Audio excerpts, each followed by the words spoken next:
Bienvenidos a esta nueva entrega de Cuba, Encuentro con la Memoria, un esfuerzo del Instituto de la Memoria Histórica Cubana contra el Totalitarismo que dirige nuestro director Wenceslao Cruz, a través del cual buscamos presentarles el proceso de lucha contra el régimen totalitario, la alta participación de un sector del pueblo cubano que nunca se plegó a la dictadura de los hermanos Castro.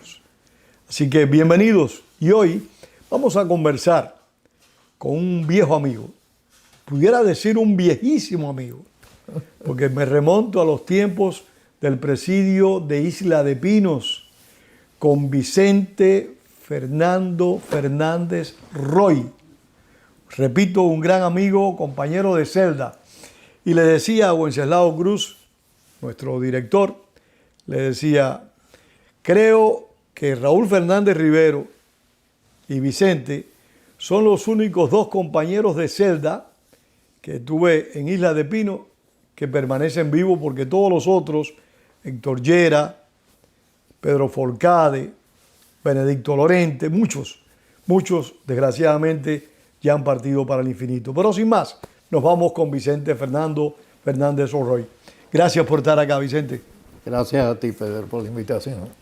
No, es un deber porque tú tienes mucho que contarnos de este proceso de lucha contra el régimen totalitario. ¿Cómo fue que te involucraste en esto, Vicente? Yo me involucré en el año 1960. ¿A principio, a final? A principio del 60. Y fue una manera muy directa, muy cómoda para mí. Yo trabajaba en esa época con Pedro Pérez Castro. Ambos trabajamos en una compañía. Háblanos un poquito de Pedro Pérez Castro. Bueno, Pedro es una persona que entregó su vida y su juventud a la causa, sin lugar a dudas. Que lamentablemente falleció en Venezuela hace unos pocos años atrás. Unos años, pero no mucho. Hace 4 o 5 años tal vez. No, menos. ¿Menos? Menos, sí. Y Pedro, conversando conmigo de la molestia que teníamos con todo lo que estaba sucediendo, y nada, yo le dije, hay que hacer algo en contra de esto, porque si no, después va a ser muy tarde, ya, después que yo tome mucha más experiencia en el gobierno comunista que están implantando aquí. Y me dijo, sí. Y me dijo, pero tú no estás integrado a ningún grupo, a ninguna actividad. Y le dije, no. Y ahí fue cuando me dijo, yo te voy a poner en contacto con una persona que yo conozco. ¿Ya él estaba conspirando ya? Él estaba conspirando, sí. Él estaba conspirando. Y Pedro empezó a conspirar muy temprano. Pedro fue un dirigente sindical cubano, dirigente del Movimiento Revolucionario del Pueblo. Se asiló en Venezuela, muy activo. Asumió la dirección de la Solidaridad de Trabajadores Cubanos. Correcto. Realmente era un hombre intenso, era un personaje muy intenso, sí. Un excelente orador, un buen comunicador. Era un hombre que hubiera dado mucho por Cuba y a Cuba. Lo hizo desde la oposición siempre. Nunca fue gobierno, hay que decirlo así. Sí, sí. Y nada, y entonces entre las cosas que hicimos fuimos a una entrevista con un grupo de amigos, compañeros de él en esa época, del MRP. Movimiento Revolucionario del Pueblo. Y me presentó a ellos, y inmediatamente ya quedé comprometido con el grupo, ¿no? ¿Recuerda quiénes fueron las personas en la reunión? No, en la reunión... Yo sé que han pasado más de 65 años, sí, pero bueno. Sí, en la reunión no recuerdo exactamente.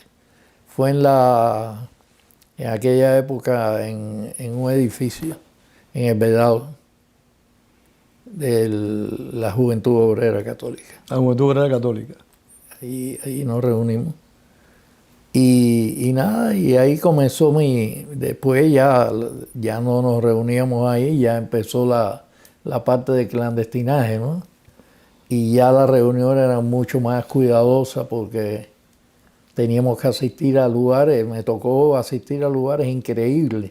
¿Cómo cuáles? Una vez me hablan me dice el que yo tenía de contacto en esa época, y me dice que tengo que ir a la parte donde están los muelles, de allí de Tallapiedra, a un restaurante que había, un bar-restaurante que había allí. Y nada, fui. Y cuando llego me encuentro una persona allí que realmente me llamaron la atención porque no era lo que uno estaba esperando, ¿no? Uno se imaginaba siempre que las personas que conspiraban eran de otro... De otro nivel, de otra, sí, de otra presencia. De otra presencia. Pero no, pero aquellos compañeros eran estaban bien preparados y bien integrados, ¿no? Y me mostraron que vaya mucha tranquilidad, porque yo estaba comenzando. Y nada, y después vinieron las actividades normales, hasta que en definitiva al final yo lo que hago es que me dedico por instrucciones de la organización a la parte de propaganda. La parte de propaganda. Y ahí fue donde fui poco a poco conociendo las dificultades que tiene distribuir propaganda. A mí me entregan la responsabilidad de Habana Campo, es decir, de los municipios de La Habana. Y era bien engorroso porque yo en esa época trabajaba. Y bueno, tenía que repartir el tiempo entre la actividad esta y no perder mi trabajo. ¿Imprimían la propaganda ustedes mismos? No, nosotros no la hacían llegar. Mi contacto era más que nada de mantener las personas que tenían que recibirla en cada uno en los municipios que atendíamos nosotros. ¿Tú le llevabas la propaganda a ellos? En alguna ocasión ocurrió que lo llevaba en pequeñas cantidades porque no se podía, en una época, estamos hablando del año... Pero las imprimían dentro de Cuba esa propaganda. Sí, claro, todo eso era hecho y lo hacía otro grupo, otra facción del MRP. Otro que se dedicaban a imprimir propaganda. ¿Qué tipo de propaganda, Vicente? Era propaganda en lo cual se resaltaba la cantidad de barbaridades que estaba haciendo el gobierno. Es como un estímulo al que leía, era el volante nuestro, se llamaba, lo que repartíamos, era antorcha. Antorcha, sí. Antorcha, y entonces era antorcha obrera, antorcha estudiantil. Eran varias antorchas. Eran varias antorchas porque había el MRP tenía muchas secciones. Cubría la parte estudiantil, la parte... Sí, estaba la sección estudiantil, la sección femenina, Exacto. la sección obrera, Exacto. aparte de las coordinaciones por provincia o por municipios. Sí. Y ahí empecé a conocer una cantidad de compañeros que después nos tocó enfrentar la prisión, ¿no? Personas muy especiales. Pero no lleguemos a la prisión todavía, vamos al proceso de lucha contra el régimen. Sí, el proceso se desarrolló con toda la cantidad de peligro que había en esa época, porque el gobierno trataba de abarcar la mayor cantidad de información a través de los comités, a través de los agentes de ellos infiltrados. Y ustedes estaban arriesgando eso que el comité los podía delatar. Exacto, ¿no? Y más que el comité, existía la posibilidad de que cayera alguien infiltrado o algo. Entonces había que tomar medidas cuando ibas a las reuniones y demás. Tenías que cuidarte mucho en el sentido de los pasos que daba, porque sabías que estaba en un terreno que era peligrosísimo y que te podía costar desde una prisión hasta un desenlace violento, ¿no? Entonces, así pasaron el año 60 completo, en el año 61. También ya hice, me recuerdo cuando Bahía Cochino, salimos Pedro y yo. Pedro Pérez Castro. Pedro Pérez Castro. Salimos por La Habana en un carro. Y cuando llegamos acá a Los Terceros estaba la cordillera de camiones que iban a ir para allá, para la zona de la guerra, vamos a decir, donde estaba la cosa en candela, con el desembarco de Girón. de la brigada, correcto.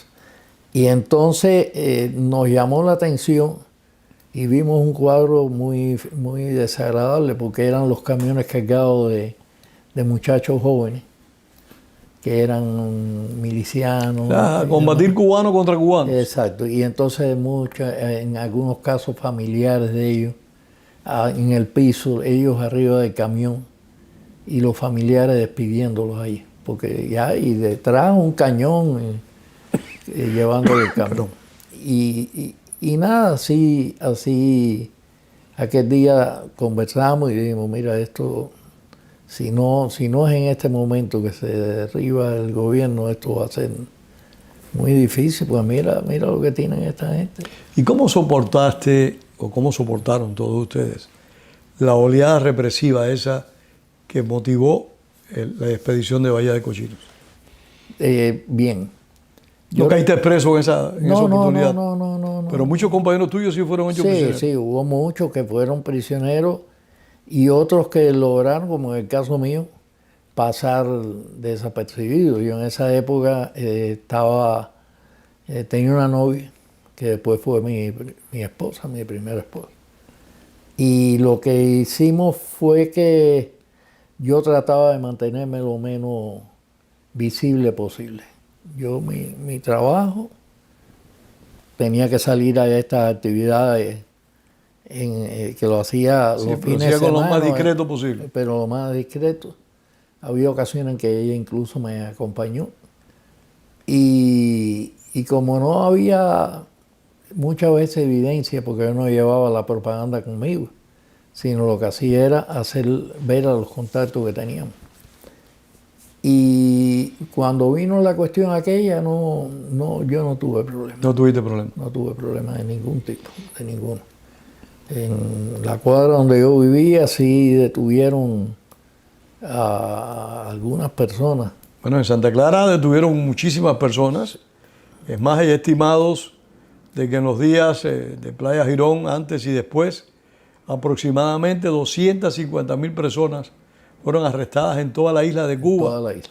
Y nosotros lo hemos dicho en más de una oportunidad, y lo repetimos, antes de que el dictador Augusto Pinochet utilizara los estadios de fútbol, Sí. los terrenos de fútbol, para encarcelar a las personas que arrestó por el golpe militar que dio contra el amigo de Fidel Castro, Salvador Allende, antes de que Pinochet utilizara los campos como prisión, Fidel Castro utilizó los centros deportivos cubanos como prisión también. Sí, el caso de la ciudad deportiva, de la en, Universidad de Santa Clara, todo eso lo convirtieron en prisión. Fue una etapa muy, muy, muy difícil, porque no sabemos qué hubiera pasado en el caso de que hubiera tenido éxito la invasión, ¿no? Con muchas de esas personas que yo los tenía identificados ya como... Bueno, ya en esos tiempos habían dinamitado ellos pueblos, Sí, carreteras en Cuba, habían dinamitado prisiones, sí. que habían miles de libras de dinamita en numerosos lugares para volarlos en caso de que perdieran el poder.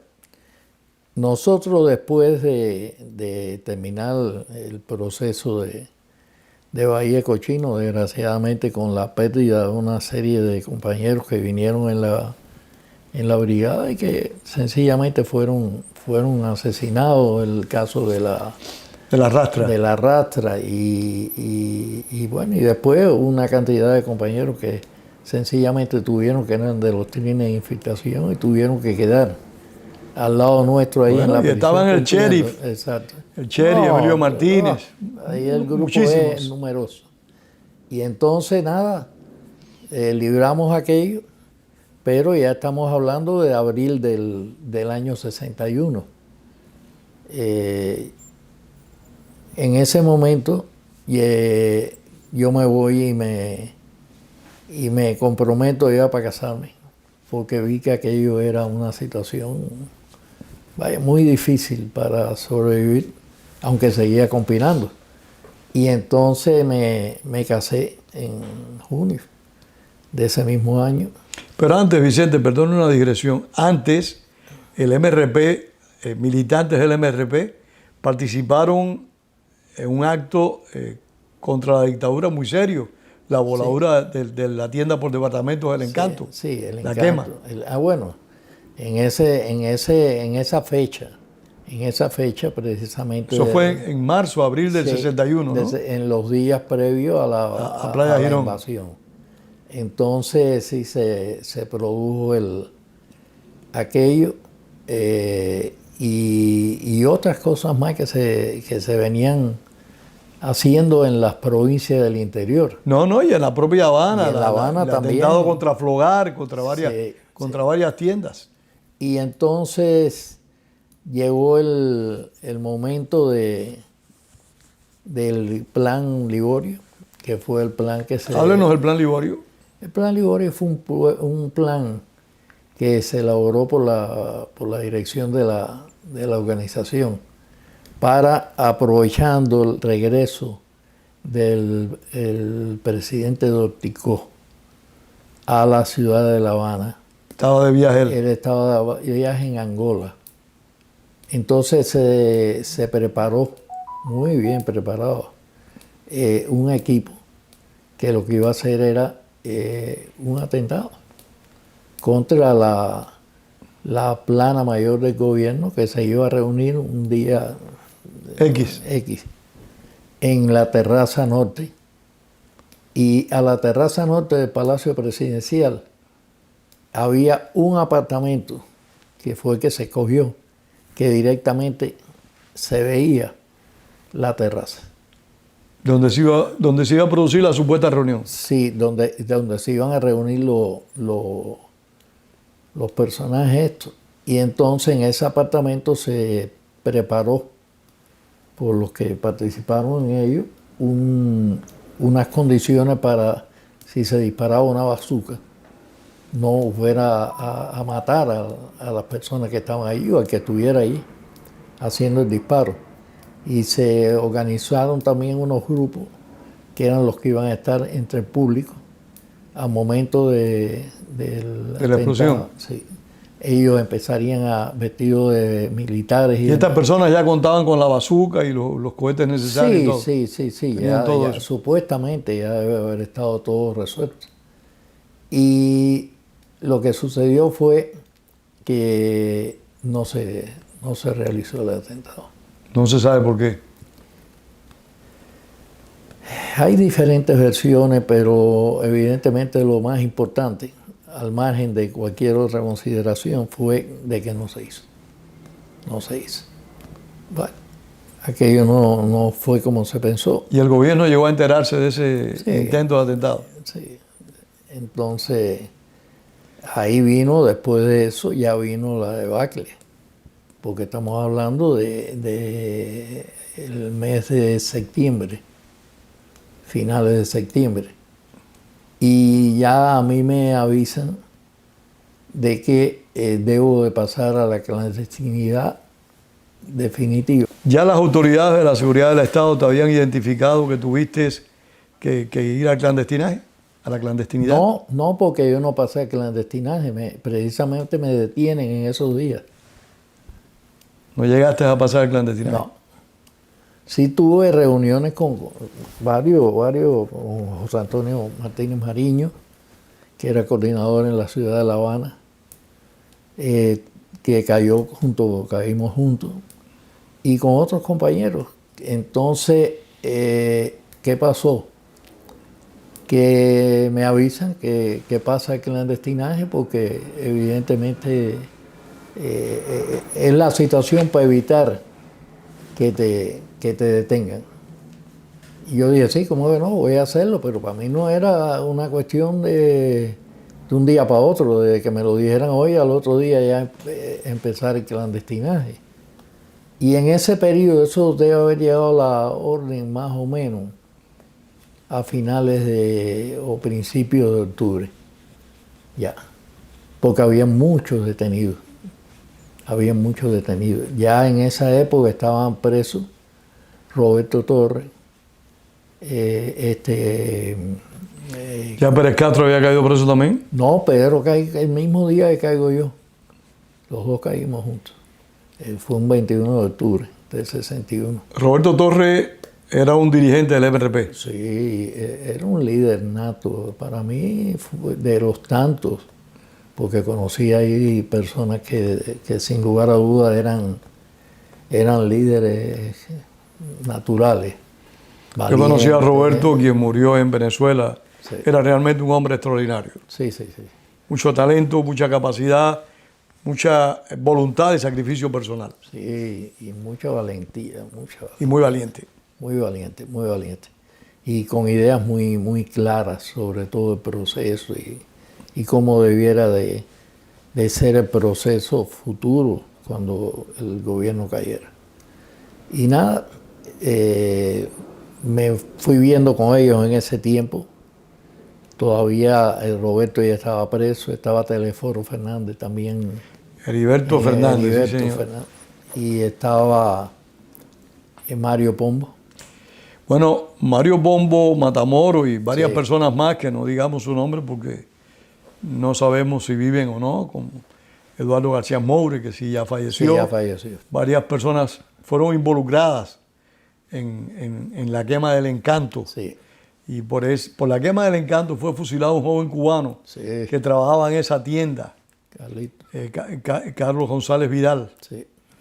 Fue ejecutado en septiembre del 61, si no me equivoco. Fue en septiembre, sí. Fue Septiembre. ejecutado un hombre muy valiente también, que asumió toda la responsabilidad por la quema de esa tienda. También murió una defensora del castrismo, una señora Fe del Valle, y quiero aclarar esto, si tú me lo permites, Vicente, Sí, claro. y los televidentes también, que según me narraron a mí personas que estuvieron fuertemente involucrados en la quema del Encanto, y el Instituto de la Memoria Histórica Cubana tiene un documental que se llama Al filo del machete, Sí. donde entrevistamos a Mario Pombo Matamoro, quien estuvo muy involucrado en esa operación, llamémoslos así. Ellos intentaron por todos los medios que los artefactos que habían puesto para que se quemara la tienda, que era una tienda emblemática no solo de Cuba, sino de cualquier todo. comercio del mundo, una tienda por departamentos similares a las que vemos hoy, que los artefactos incendiarios que pusieron actuaran, funcionaran después que la tienda estuviera cerrada. Se hizo todo eso con ese propósito de que no hubiera perjuicios humanos. Desgraciadamente, después que se inició el incendio, esta señora ingresó a la tienda para buscar, según me contaron, un dinero que de las ventas del día estaba en una gaveta, en un lugar del establecimiento. Y ahí fue donde la señora murió. Pero ellos se esforzaron muy fuertemente para que nadie pereciera en el acto de sabotaje.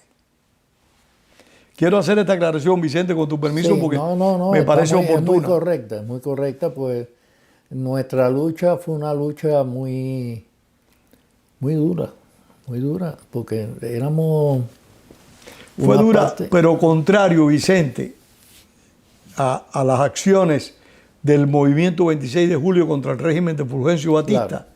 Contrario a lo del 26 de julio, yo tengo entendido y he conversado con muchos de los dirigentes de la clandestinidad contra el castrismo, que ellos siempre procuraron que no hubiera bajas inocentes, de que no hubiera pérdidas humanas en las acciones de sabotaje que realizaron, que empezaron.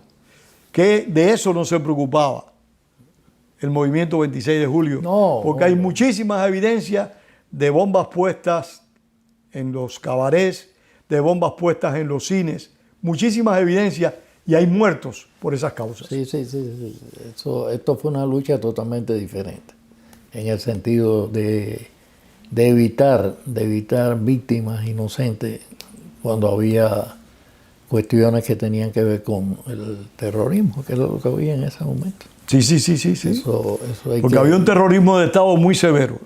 Sí, es que no había alternativa. Muchas personas sabían que en el caso de que fueran detenidos vinculados a cuestiones de terrorismo, eran ejecutados. Eran ejecutados inmediatos. Ejecutados enseguida, en unos 48 horas. Tenían una ley al efecto que, si no me equivoco, era la ley 988, donde se la aplicaban a las personas en 48 horas, eran fusiladas. Sí. Por eso te digo, fue una etapa... Sigue con el relato, Vicente, de la captura de ustedes.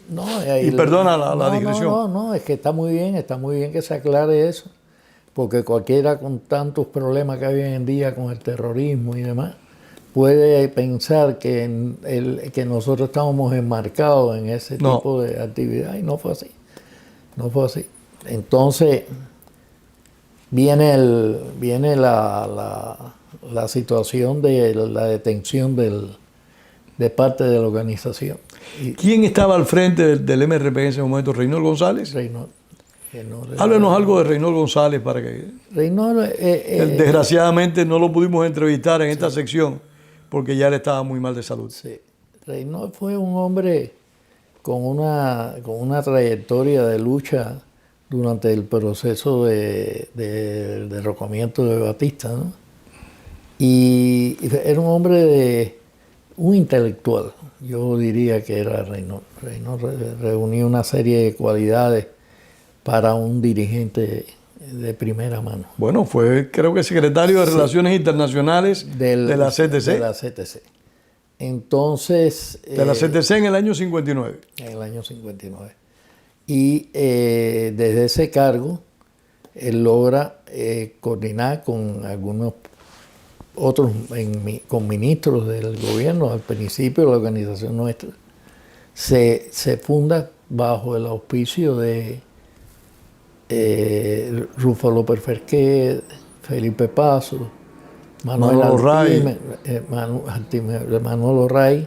Artime del RR, del MRR. Sí, no, es que me confundí en el nombre. Manuel Ray y otro. Rogelio Cisneros. Rogelio Cisneros, que fue una figura brillante. Una figura extraordinaria de este proceso. Y bueno, se le dio forma a la organización desde el año 60 y comenzamos a lo que estábamos, con los recursos que teníamos, a ayudar a la guerrilla, ayudar al movimiento de las casas de seguridad, porque eran tantas las personas que entraban en conflicto con el gobierno que había que ver cómo se les protegía. Y o lo llevabas por una embajada o tratabas de entrar en una embajada con ellos, tenías que mantenerlo. Mientras se lograba ese contacto, tenía que moverse de una casa a otra de seguridad. Bueno, tengo entendido que Reynold participó muy activamente en meter en embajadas a oficiales importantes del Escambray, de la lucha armada en contra del régimen totalitario, como Evelio Duque y otros más. Sí. Él fue quien ayudó a que ingresaran en embajadas. Sí. Y ahí hubo otra de las personas que también tuvo mucha actividad en esa época, desde el punto de vista de servir de coordinador con la cuestión de muchas personas que estaban en el Escambray, muchos compañeros nuestros, fue Roberto Jiménez. Roberto Jiménez, un gran cubano, un gran patriota, un ciudadano de primera. Un señor... Y no debemos olvidar a otra persona emblemática del MRP, Eduardo García Moure. Sí, no, lo mencionamos hace un rato, tú hablaste de él.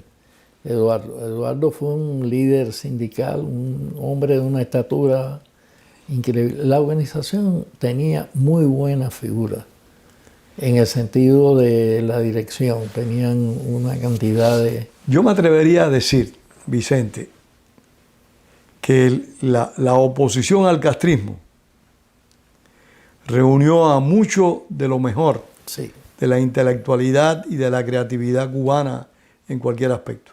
Sí. Porque de verdad que todos los movimientos tenían personalidades notables. Ese mismo Eduardo García Moure llegó a ser, sin tener una base sindical nacional, llegó a ser dirigente del hemisferio, Sí. del sindicato, el dirigente más importante de la Central Latinoamericana de Trabajadores, Sí. CLAT. Fue secretario. Fue secretario general Eduardo García Moure. Habían hombres hombre y muy mujeres con sencillo. mucho talento, con mucha dedicación.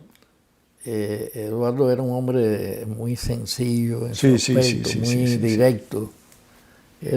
Fue un excelente líder sindical. Y Como líder que tú acabas de mencionar, nacional. Roberto Jiménez, Roberto un dirigente estudiantil nato, un líder natural Sí, como Roberto sí, Torres. Sí.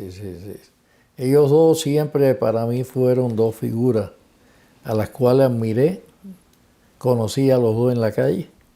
Es decir, que ya la relación nuestra venía de la época del clandestinaje.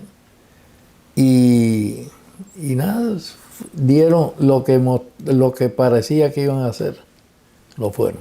Lo fueron. Lo fueron porque no fue solamente la lucha en la ciudad, sino después cuando llegó el momento de la prisión fueron dos personas. Vamos a hablar de la prisión, pero antes quiero que me digas cómo fue ese arresto. ¿Tú estuviste en las cabañitas? No, yo no estuve en la cabañita. A mí me detuvieron un 21 de octubre, donde ese día hubo varias detenciones de miembros de la organización. Yo estaba en mi casa, era un sábado en la noche, y yo estaba casado. Regresé de la clínica Marfan con mi esposa, porque un ahijado mío estaba ingresado de emergencia en la clínica Marfan. Y mi mamá y la mamá de ella, que era tía del niño, pues estaban en la clínica. Estaba yo con mi padre, con mi hermana y con la hermanita de ese niño en mi casa, ahí en Santo Suárez. Y nada, llegaron en la madrugada, sobre las 12 y pico, 1 de la mañana, no, 12 y pico. Llegaron y empezaron a tocar en las puertas de atrás y la de adelante y la ventana, tú sabes cómo es. Papá me miró y me dijo, ¿qué hacemos? Y yo le dije, no se muevan, quédense aquí, entre los cuartos, en el pasillo ahí. Y yo fui con todas las luces apagadas, encendí la sala para que me vieran. Y en el momento que abrí la ventana, que le dieron debe haber sido con la culata de algún arma, le dieron a las tablillas de la sala. Y me dijeron, no te muevas, lo tradicional que hacían ellos, que era llegar con violencia. Era la única forma que conocía. Ellos no conocen otro método. Exacto. Entonces, nada, yo después de ahí un diálogo breve ahí, me dijeron que abriera y yo le dije, sí, voy a abrir. Pero ahí hay una niña, hay una muchacha, mi hermano que tenían 16 años, y una señora, y mi padre. Y entonces, nada, cuando yo encendí la luz de la terraza, se formó ellos se movieron allí como, una algarabía allí. Sí, como con temor de que fuera a pasar algo, ¿no? Y lo que hicieron fue sencillamente entrar. Cuando abrí, mi papá venía caminando del cuarto y le dieron un empujón y lo sentaron en un sofá que había allí en la sala. Y nada, con la misma empezaron a revolver toda la casa de arriba abajo. ¿Cómo se llamaba tu padre, Vicente? Mi papá, Manuel Fernando. Entonces, pero era un señor mayor ya y lo dejaron ahí sentado conmigo, yo aquí y él ahí. Y se fueron ellos con los muchachos, con las mujeres. Se fueron para allá adentro. Cuando me dijeron que fuera nuevamente a recoger las cosas mías, la ropa, pues yo estaba con un pijama puesto. Y me dijeron que me cambiara de ropa, que voy a ir a acompañarlos un momento para firmar unos papeles en la seguridad. Un montón de años después. Quinta 14, imagínate tú esa época. Entonces... Las nuevas generaciones no conocen nada de Quinta y 14, después nos habla de eso. No.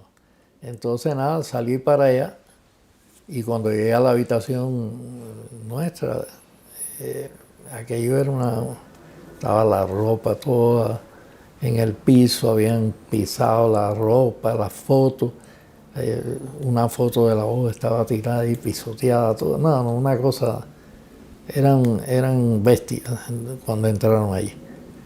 Y nada, pero recogieron, se llevaron una máquina de escribir, se llevaron unas fotos y se llevaron algo que tenía cupones que yo había guardado de los viajes al interior, pero no le dieron importancia.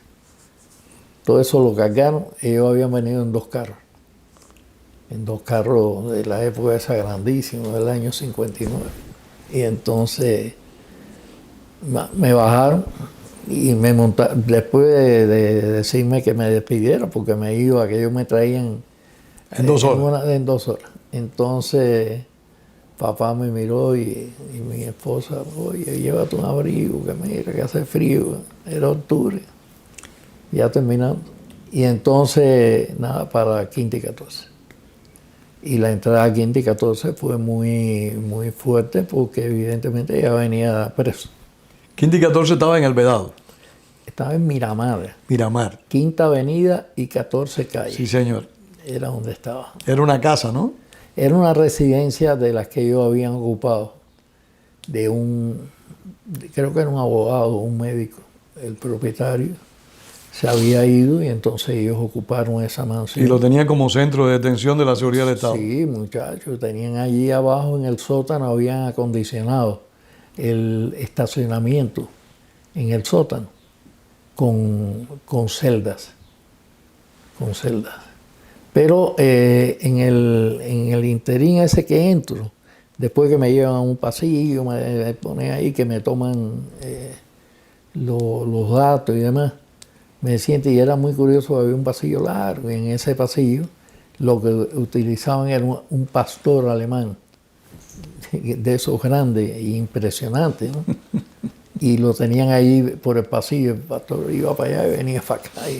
Y sí me dijeron, no te muevas porque el perro te come crudo. te come. No sé, nunca supe de ningún caso de que se hubiera comido, pero no era el momento de estar investigando esas cosas. Además, ¿para dónde ibas a ir si estabas metido en un sótano de abajo? Vicente, ¿estabas en seguridad del Estado cuando el rescate de Bandín? No, yo no había llegado todavía. Yo no había llegado. Óigeme, ese rescate de Bandín fue... Sí, no sé si es oportuno que lo recordemos. Sí, yo no sé mucho de los detalles. No, yo sí, porque entrevisté personas relacionadas con el rescate a Bandín, al gran amigo Aurelio Hernández, Yeyo Macarrón. Sí. Fue uno de los hombres, ¿te recuerdas de Yeyo? Fue uno de los hombres que trabajó en el rescate a Bandín, que era un coordinador de una de las organizaciones más importantes de la época, el MRR, que estaba preso. Y ellos se vistieron junto, y me perdonan, ahora no recuerdo el nombre, junto con un mártir de la lucha contra el castrismo, se vistieron de militares, se personaron en Quinta y 14, se hicieron pasar como oficiales que venían a recoger a Bandín y sacaron a Bandín de la seguridad del Estado y Bandín vino para el extranjero. Unos meses después, el líder de esta operación murió tratando de hacerle un atentado a Carlos Rafael Rodríguez. José Martoris, un héroe de la lucha contra el castrismo, murió, le explotó, cayó sobre una granada que llevaba en las manos. Ya. Y ahí falleció. Yo no estaba preso. Eso fue, no estabas preso. Eso fue, creo que a mediados del 61. Por eso yo caí en octubre.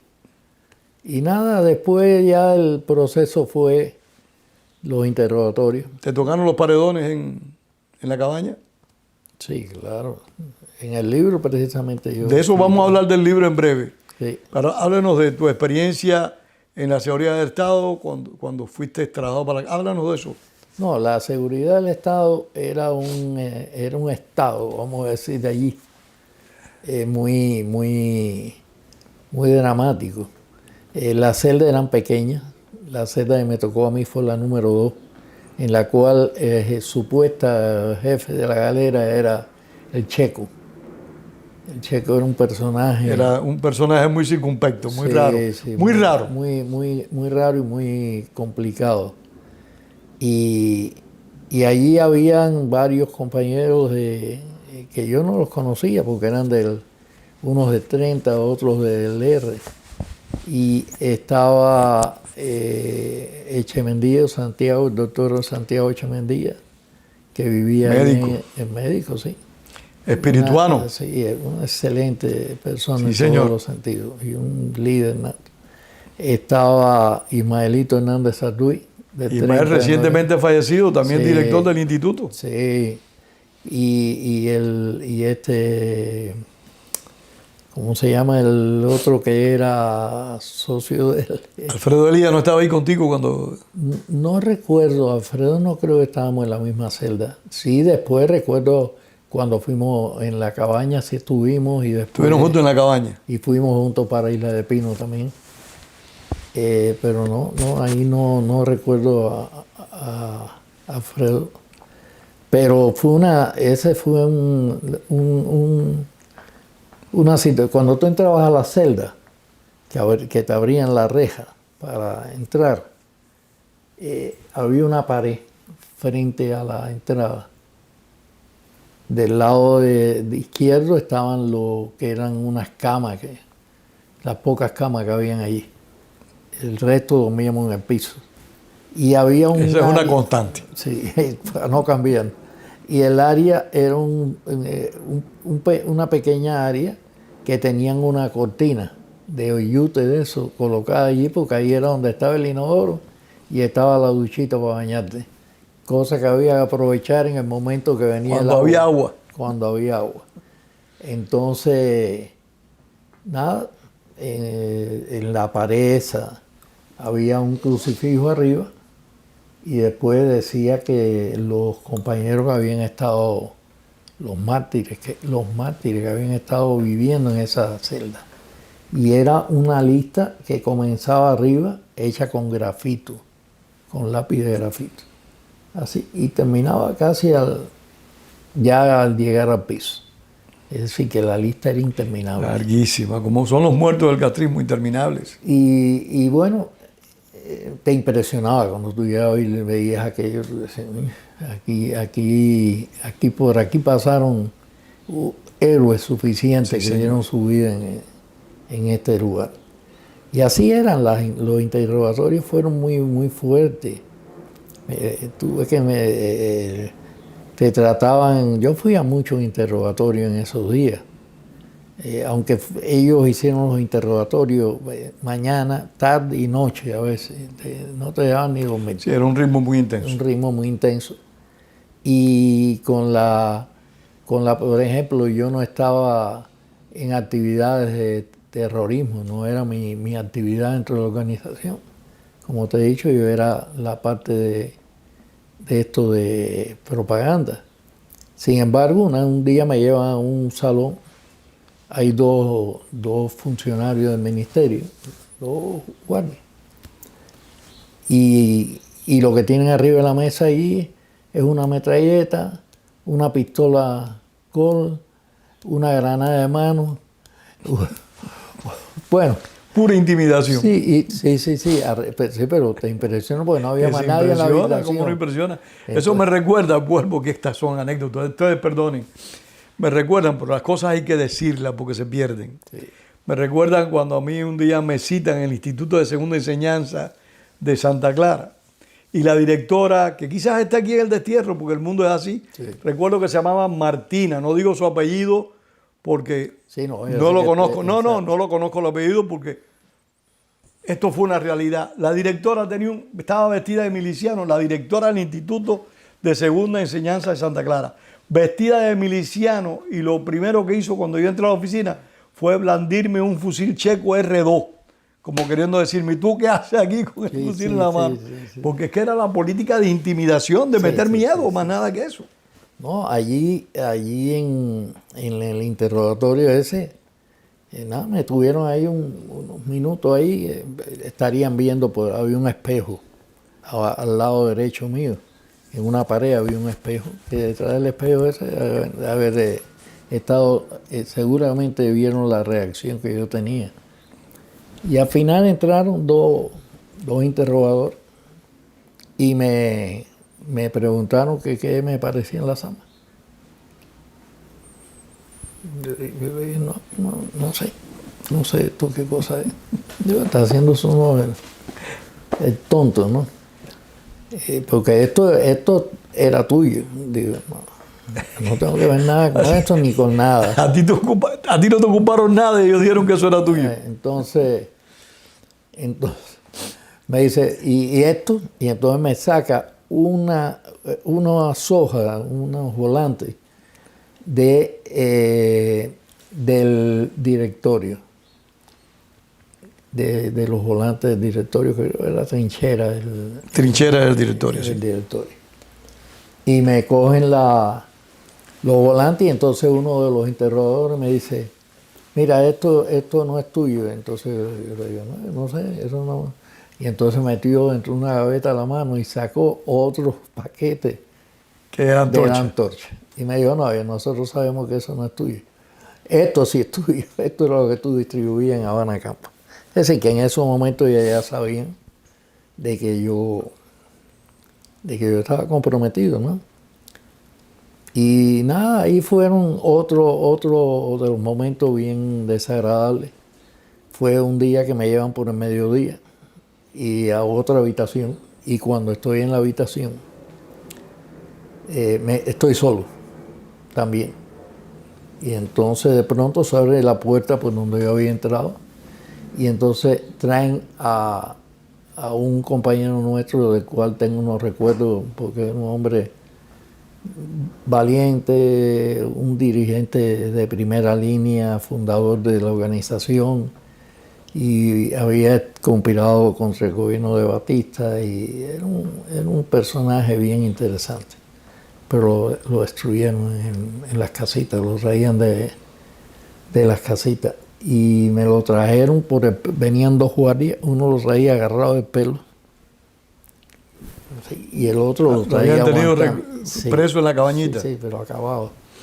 Entonces lo trajeron y, vaya, yo estaba sentado, y entonces a él entra, y entonces lo traen, y cuando está frente a mí, lo agarran así fuerte y me lo pegan así frente a mí. Y me dicen, ¿lo conoces? Y yo le dije, era Fernando Rojas Peniche. Pobrecito, un hombre valiente, un hombre valiente, pero lo aplastaron, lo que tú dices. Sí. Venía todo demacrado, golpeado. Para mí fue una impresión de lo más... Las cabañitas fueron centros de reclusión del castrismo, donde se cometieron una cantidad de abusos similares a los que se produjeron en los campos de concentración que el régimen creó en el Escambray, al norte de las villas, para poner solo esos ejemplos, como el Condado, lugares así. Sí. Eran lugares donde los derechos humanos que en Cuba no se conocen, allí se violaban aún sin que existieran. Y nada, y entonces él dijo, le dijeron, mira, lo conoce, ¿verdad? Y entonces él dijo no me conocía. Fue muy valiente. Dijo que no te conocía. No. Él dijo, no. Entonces se lo Fernando falleció ya, Vicente. Sí, lo sacaron de allí violentamente de la habitación, porque ellos parece que querían que él dijera que sí, que me conocía, o que yo dijera que lo conocía. Pero eso es lo que querían para involucrarnos más. Claro, es la etapa en que ellos están buscando. Y yo seguí con mi misma de que no, que era un error, que yo no tenía nada que ver, y así me mantuve. Hasta que una noche, unos días después de... Estos relatos están aquí, en este libro. Sí. Los ajueros negros. Sí. Es un libro de Vicente Fernández Roy. Él aquí quitó al Fernando, que era el que más le decía yo a él, en la cárcel. Este libro, Los ajueros negros, es interesantísimo. Yo se lo recomiendo. Está editado por otro compañero de presidio, Ángel de Fana. Y dice aquí debajo: vienen a presenciar la muerte. Son los tonos turbios del alma humana, endurecidos por un cruel desprecio a la vida. Y eso es lo que ha sido el castrismo siempre. Un centro de desprecio a la vida y a la creación del hombre.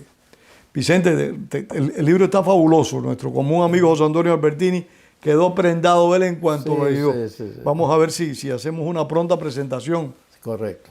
De este libro. Vicente, de la quinta y 14 te mandan al príncipe. Al príncipe. ¿Y eso que te mandaron para el príncipe, bueno, no para la cabaña? Me mandan al príncipe, entre otras cosas, porque ellos quieren un careo en el príncipe con la persona que me había delatado. Ellos me llevan al príncipe para ese careo. Me llevan a mí y a otros más. ¿Llevaron a varios? Sí, llevaron a varios.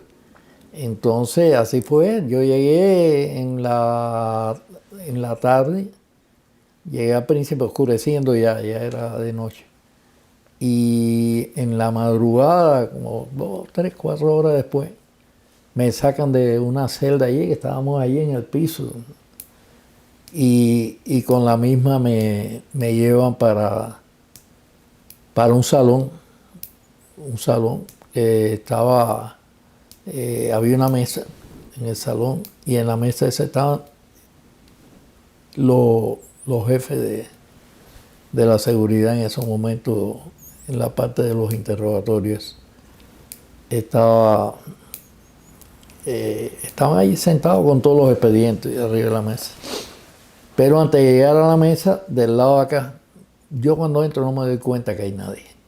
Porque está la luz donde están los... Hay luz donde están sentados los esbirros. Sí, no, y lo otro es que del lado de ellos, un poco más allá a la derecha, están Roberto Ramírez y Roberto Ramírez, el que estuvo en Venezuela después. Sí, fue de visita. Sí. Robertico Ramírez. Y estaba este muchacho que era coordinador de los que trabajaban en los restaurantes. Elio Jorge. No. Bueno, yo tengo mi memoria. No, la mía no es mucho mejor tampoco. Horrible. Y nada, y cuando miro, los tienen desnudos. Y están con un guardia cada uno atrás y están así, sentados en el piso. Los dos. Sí, y un aire acondicionado grande, como el mueble así grande. Y ellos sentados de frente con un frío. Después yo tuve la oportunidad de hablar con ellos. Dicen que se estaban muriendo de frío ahí. Y en la entrada yo no me doy cuenta que hay un banco largo. Y ahí estaba esta señora que es la que te delató. Sí. Entonces, ¿Vive quien te delató? Sí. No voy a hacer comentarios. No. Simplemente no he preguntado nombre porque No. yo sé quién es, pero si tú no lo quieres decir, estás en tu derecho de callarlo. Yo prefiero no mencionarlo, porque fue muy, muy triste. Entonces, nada, ella, cuando yo estoy ahí mirando a los oficiales que están con una cara de pocos amigos, ¿no? Y ella me dice Raúl, el nombre de guerra mío era Raúl. Y me dice, Raúl, ya todo está perdido, no sigas insistiendo en negar las cosas. Que ellos lo saben todo, porque eran adivinos. Sí, ellos lo saben, así que no. Y entonces ahí salta un teniente, que era Fernando, que era teniente investigador ahí, estuvo en el juicio también. Y entonces me encara y me dice que tengo que decir ante eso, que de dónde yo conozco a esta señora. Y entonces yo le dije, sí, yo la conozco, claro. Si nosotros éramos amigos y fuimos a fiestas juntos y tuvimos le di a entender como que teníamos incluso coqueteo. un coqueteo y eso. Cosa que no había nada de eso, pero había que salvarse como alguna mentira. Y entonces me dijeron, ella me dijo, no, pero habla, si ya no. Pero ellos no tenían mucho interés en mantener, porque ya tenía las declaraciones de ella. Y con eso es más que suficiente. Sí, y las declaraciones me las habían leído allá en el G2. Déjame hacerte una pregunta, Vicente, no abordo el nombre. Sí. ¿Tú consideras que esta persona se acobardó en el proceso o colaboraba con el régimen? No, yo me inclino a pensar que ella estaba conspirando y como es natural, estaba en una posición muy delicada porque ella tenía un cargo, un cargo importantísimo. Importantísimo en la organización que lo obligaba a viajar por las provincias y demás. ¿Tú consideras que ella se acobardó? Sí, es que la torturaron de una manera bien fea, Las cosas que se supieron después con personas que coincidieron en las casitas con ella y esas mujeres las maltrataron demasiado. Es que los esbirros castristas eran crueles, pero con las mujeres eran más crueles todavía. Sí. Hay que decirlo, el presidio de mujeres por eso fue tan difícil, mucho más malo que el de los hombres. Sí. Yo tuve cuando yo llegué al salón de que en el G2, la noche que me detuvieron, nos llevan a un salón y en ese salón, cuando llego, lo primero que me encuentro es a Isabelita Tejera García. Una gran mujer. Una gran mujer. Una mujer más fabulosa, de coraje, valor, vaya. Única, extraordinaria. Isabelita estaba allí y cuando nos miramos así, en el salón, ella me debe haber hecho algún gesto con los ojos bonitos, esos verdes que tiene ella. Una mujer de verdad encantadora. En todos los sentidos. Entonces y nada, y después no nos vimos de nuevo hasta el juicio. Vicente, ¿cómo es tu llegada a la cabaña para ir? Bueno, en El Príncipe nos tienen ahí hasta diciembre, sin que sepan nada mi familia de... O sea, estabas virtualmente desaparecido. Sí, desaparecido. Estábamos en un salón en la azotea. A un lado estaban los enfermos de la brigada. Estaban en un salón contiguo al nuestro, que se portaron muy bien con nosotros porque nos mandaban, cuando había oportunidades de coincidencia. Los presos de la brigada. Sí, y nos mandaban cuchillas, jabón, lo poquito que ellos tenían. Porque la solidaridad del presidio es única. Sí, ellos se portaron con nosotros allí de maravilla. Y nada, ahí estuve hasta que un buen día nos llevan para la cabaña, íbamos Reinaldo Saín. Fue en ese viaje, iba Roberto Ramírez y yo. Íbamos en un carro de G2 y Saín iba en la parte de adelante junto con el jefe de... Saín ya falleció también, ¿no? No sé, no creo. Saín se fue para California. Sí, vive en Los Ángeles. Yo no sé si vive o falleció. Sí. Él era mucho mayor que nosotros también. Sí. Entonces el viejo Luis, el viejo papá, que estaba preso junto con él, que era un señor mayor ya de 50 y pico de años. Entonces, nada, nos llevan para allá y la entrada a la cabaña fue, ahí yo explico todo eso.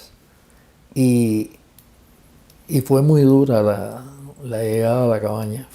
Fue muy dura. ¿Qué llegaste en los años de mayor fusilamiento en la cabaña? Yo llego en diciembre 4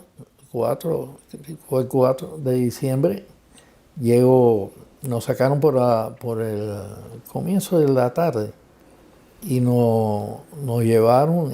Fue muy simpático. Yo voy a oír la historia de que están en lo que es la calzada donde está el paseo de... ¿Cómo se llama el paseo que desemboca en el mar? El famoso paseo de La Habana, donde está frente a donde está La efigie de Martí, Para el Prado. el Prado, en el Prado. Entonces, nada, la impresión aquella cuando entré a la galera que me tocaba, que era la galera 9, y ver las condiciones. El hacinamiento era Sí, terrible. sí, las condiciones inhumanas, aquellas camas, 3 camas, una arriba de la otra, y un espacio pequeño entre unas y otras, o las camas pegadas. Y para una hacer a sus otra. necesidades era No, un baño allá para... Era Y horrible. habíamos 100 y pico de hombres, 200 hombres por galera. Vicente, y para mí lo más traumático de todo eran esas ejecuciones nocturnas. No, eso es... Que por dicho sea de paso la recoge muy bien nuestro compañero ya fallecido Manuel Villanueva en su himno a la montaña. Villa fue un hombre Esos que... fusilamientos, esas ejecuciones. Villa, aunque no lo fusilaron, Lo vivió y lo padeció fue con un gran mártir, intensidad. Fue un mártir, porque era un hombre con una capacidad intelectual y creativa, un músico con unas condiciones tremendas. Y sin embargo vio cortada Sí. su vida. Vicente, creo que hemos llegado al final si no tienes algo más que decir. No, la etapa de la isla, pero bueno, Pero dilo brevemente, que la experiencia de la isla, ¿cuál? la experiencia de la isla fue sencillamente la experiencia más maravillosa que he tenido yo en todo el proceso de casi 17 años que estuve preso. 17 años estuviste preso. 16 y pico. Entonces, fue una etapa maravillosa dentro de todo el dolor que nos produjo y todas las cosas que nos tocó vivir, como ver compañeros nuestros que asesinaron. Pero también te dio la oportunidad de conocer una generación, Y de conocerse uno mismo también. ¿no? Y una generación de hombres que eran admirables. Y no voy a mencionar, porque tendría que... Ahí la lista es interminable. Que era interminable. Fue una epopeya y tuvimos que enfrentarlo y lo hicimos. Y en la lucha por la isla, por lo que fue el presidio de Isla de Pino, yo estoy convencido de que nosotros tuvimos un éxito. Esa es la convicción que tenemos mucho de que el éxito fue... Lo hubo que cerrar porque no nos iban a vencer. Sí. Vicente, muchísimas gracias. Antes de despedirnos, quiero recomendar una vez más el libro de Vicente Fernández Roy, Los agujeros negros. Es un libro donde él cuenta parte de su historia y está comprometido a hacer un segundo libro donde se amplíen las informaciones y donde continúe el relato. Vicente, muchísimas gracias. A ti, Pedro. Y gracias a ustedes por haber compartido con nosotros esta nueva edición de Cuba, Encuentro con la Memoria. Hasta la próxima. Gracias.